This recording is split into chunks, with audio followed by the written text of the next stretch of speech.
संचालनालय मछली पालन विभाग छत्तीसगढ़ के अंतर्गत व्यापम मत्स्य निरीक्षक फिशरीज इंस्पेक्टर FFI 24 भर्ती परीक्षा का आयोजन करेगा, जिसका एग्ज़ाम 23 मार्च 2025 को आयोजित किया जाएगा। मत्स्य निरीक्षक फिशरीज इंस्पेक्टर के सिलेबस में चैप्टर है 25 एक्वाकल्चर इंजीनियरिंग।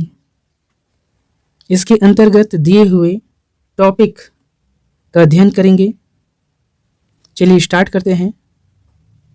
एक्वाकल्चर इंजीनियरिंग में पहला टॉपिक है मछली फार्म परिभाषा, उद्देश्य, फार्म के प्रकार, जमीन की भौतिक विशेषताएं, विस्तृत सर्वेक्षण अर्थात साइट की स्थिति, स्थलाकृति, मिट्टी की विशेषताएं, इन सभी पर हम बात करेंगे। स्टार्ट करते हैं परिभाषा से। परिभाषा: मछली फार्म एक नियंत्रित वातावरण है जहां जलीय जीवों को पाला जाता है। इस पर हम बात कर चुके हैं। मछली फार्म का उद्देश्य क्या है, इस पर भी हम बात कर चुके हैं। फार्म के प्रकार कैसे कैसे हैं, ये भी हम बात कर चुके हैं। इस पर भौतिक विशेषताएं कैसी होनी चाहिए, इस पर भी हम बात कर चुके हैं। यहाँ पर हम दोबारा चर्चा नहीं करेंगे क्योंकि टाइम बहुत कम है। विस्तृत सर्वेक्षण: साइट की उपयुक्तता, जल आपूर्ति, मिट्टी की गुणवत्ता और जल निकासी का आकलन। ठीक है, ये इसकी विस्तृत सर्वेक्षण है। इस पर हम पहले भी बात कर चुके हैं। जिन लोगों ने पिछला वीडियो नहीं देखा है वे उसे देखें, जिससे आपका भी टाइम बचेगा।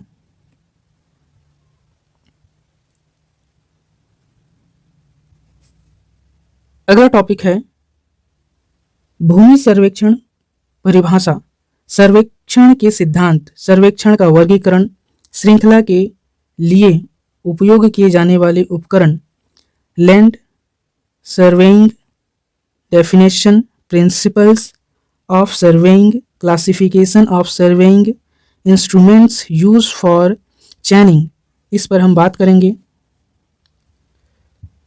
परिभाषा के बारे में बात करते हैं। भूमि सर्वेक्षण की परिभाषा क्या है? भूमि पर बिंदुओं की सापेक्ष स्थिति निर्धारित करने की कला और विज्ञान भूमि सर्वेक्षण है।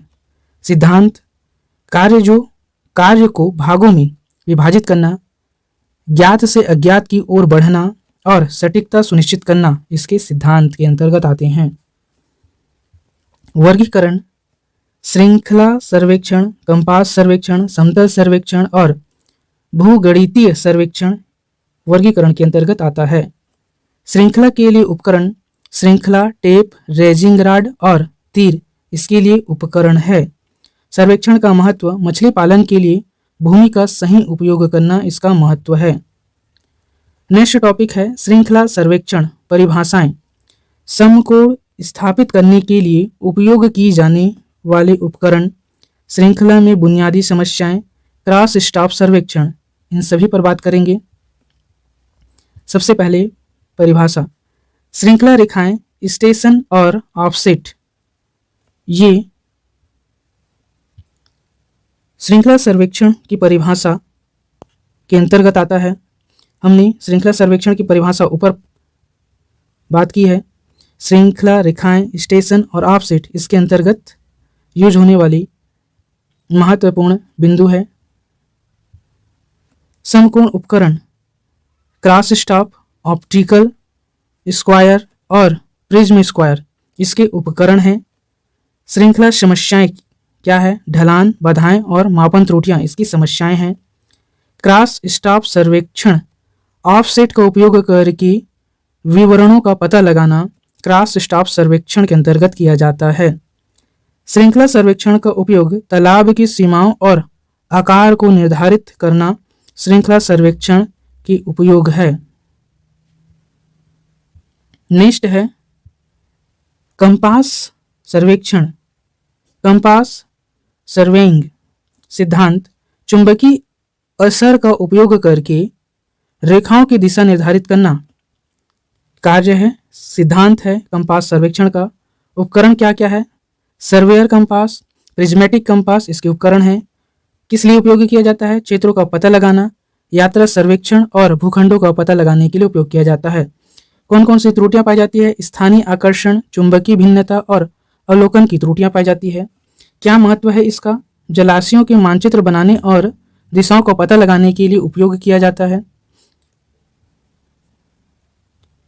नेक्स्ट है नियमित और अनियमित समतल सतहों के क्षेत्र की गणना ट्रेपोजाइड और सिम्पसन का नियम स्टैक और ढेर पर लागू नियमित और अनियमित आकार के आयतन की गणना, तालाब के आयतन की गणना, जल वितरण प्रणाली इत्यादि के संबंध में हम नीचे बात करेंगे।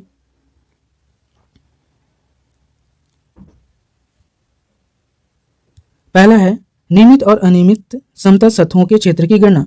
Calculation of area of regular and irregular plan surface. नियमित सतहें रेगुलर सरफेस क्या है? आयत, वर्ग, त्रिभुज, वृत्त, ये सभी क्या है? रेगुलर सरफेस है। ठीक है।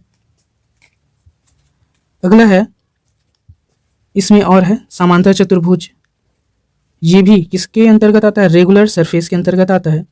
अनियमित सतहें के बारे में बात करते हैं, इरेगुलर सरफेसेस के बारे में बात करते हैं। इसके अंतर्गत क्या क्या आता है? त्रिकोणमिति विधि आता है, ग्राफ पेपर विधि आता है, प्लान मीटर विधि आता है, निर्देशांक विधि आता है। ठीक है। और क्या आता है? और आता है डिजिटल इमेजिंग विधि। ठीक है। डिजिटल इमेजिंग विधि में कंप्यूटर की मदद से इमेज का क्षेत्रफल मापना आता है। यहाँ पर कुछ चीज़ें ऐसी है जो पहली बार इंट्रोड्यूस हुई है, जैसे कि निर्देशांक विधि, कोऑर्डिनेट मेथड, सतह के कोनों के निर्देशांक का उपयोग करके क्षेत्रफल की गणना करना, प्लान मीटर विधि, एक उपकरण का उपयोग करके सतह का क्षेत्रफल मापना, ग्राफ पेपर विधि तो जानते हो, कोणमिति ये भी जानते होंगे आप। ठीक है, इस पर हम अभी चर्चा नहीं करेंगे। अब आते हैं अगले, ट्रेपोजाइड और सिम्पसन का नियम। ट्रेपोजाइड एंड सिम्पसन रूल। ट्रेपोजाइड नियम क्या है? ट्रेपोजाइड रूल अनियमित सतहों के क्षेत्रफल का अनुमान लगाने के लिए उपयोग किया जाता है। क्या? ट्रेपोजाइडल रूल का उपयोग किया जाता है अनियमित सतहों के क्षेत्रफल का अनुमान लगाने के लिए। सतह को ट्रेपोजाइड में विभाजित किया जाता है और उनके क्षेत्रफल को जोड़ता है। कम सटीक लेकिन सरल है। इसमें समांतर चतुर्भुज की औसत और ऊंचाई का उपयोग होता है। यह नियम तब अधिक सटीक होता है जब वक्र कम घुमावदार हो। नेक्स्ट है, सिम्पसन का नियम क्या है? सिम्पसन का रूल अनियमित सतहों के क्षेत्रफल का अधिक सटीक अनुमान लगाने के लिए उपयोग किया जाता है। सतह को परवलयी खंडों में विभाजित करता है। ट्रेपोजाइडल नियम की तुलना में अधिक सटीक है। इसमें विषम संख्या में खंडों की आवश्यकता होती है। यह नियम तब अधिक सटीक होता है जब वक्र अधिक घुमावदार हो। ये सब याद रखना। नेक्स्ट है, स्टैक और ढेर पर लागू नियमित और अनियमित आकार के आयतन की गणना। Volume of regular and irregular shape as applied to stacks and heaps. नियमित आकार, रेगुलर शेप, ये क्या है? नियमित आकार में घन आ गया, बेलन आ गया, शंकु आ गया, गोला आ गया, आयताकार ठोस आ गया, ये सभी आते हैं। इनके बारे में आप सभी जानते हैं। 10th class 8th class level की बातें हैं, इस पर हम बात नहीं करेंगे अभी।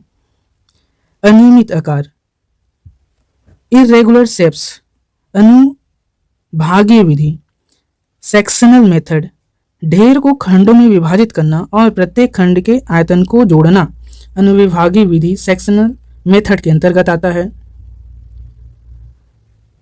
औसत ऊंचाई विधि, एवरेज हाइट मेथड, ढेर और औसत ऊंचाई और आधार क्षेत्रफल का उपयोग करके आयतन का अनुमान लगाना इसके अंतर्गत आता है। भार विधि, ढेर के वजन और घनत्व का उपयोग करके आयतन की गणना करना भार विधि के अंतर्गत आता है। फोटोमेट्रिक विधि, फोटो के द्वारा आयतन का अनुमान लगाना आता है इसके अंतर्गत।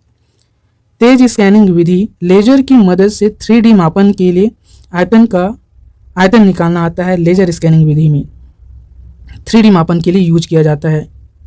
तालाब के आयतन की गणना चौथा शामिल है। Calculation of volume of pond. नियमित आकार के तालाब, रेगुलर शेप पॉन्ड, लंबाई गुणित चौड़ाई गुणित गहराई का उपयोग करके आयतन की गणना करते हैं। अनियमित आकार के तालाब इरेगुलर शेप की गणना कैसे करते हैं?